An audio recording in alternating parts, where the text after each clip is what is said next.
Pasado alas 2 ng hapon nang sumugod ang mismong hepe ng NBI sa Pasay Police Station para kumprontahin ang isang lalaking nagpakilala umunong ahente ng NBI at nag-alok umanong palalayain ang ilang Chinese nationals na naaresto ng ahensya kamakailan kapalit ng 10 milyong piso.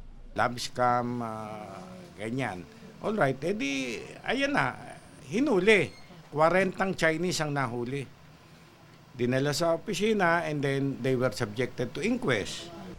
Nangyari daw ang bigayan ng pera noong February 20 sa Pasay. Dahil walang Chinese nationals na napalaya matapos nito, inireklamo ang nasabing lalaki ng mga katransaksyon nito sa Pasay Police. Dahil sa yung hininga niya, yung Chinese, ay nagalit dahil kulong lahat yung mga tao niya, nireklamo siya dito sa Pasay Police. Ang Pasay Police na conduct ng entrapment. Depensa ng suspect, hindi naman daw siya nagpakilalang NBI.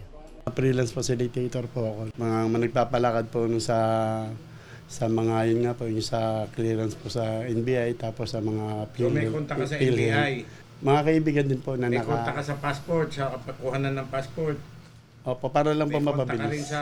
Hindi rin daw 10 milyong piso, kundi 3 milyong piso lang daw ang natanggap niya at 1 milyong piso na lang ang natira.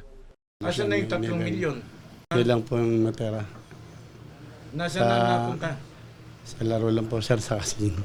Nasa kustodiya ng Pasay Police ang suspect at naharap sa mga kasong estafa at usurpation of authority. Para sa GMA Integrated News, Oscar Oida, nakatutok, 24 oras.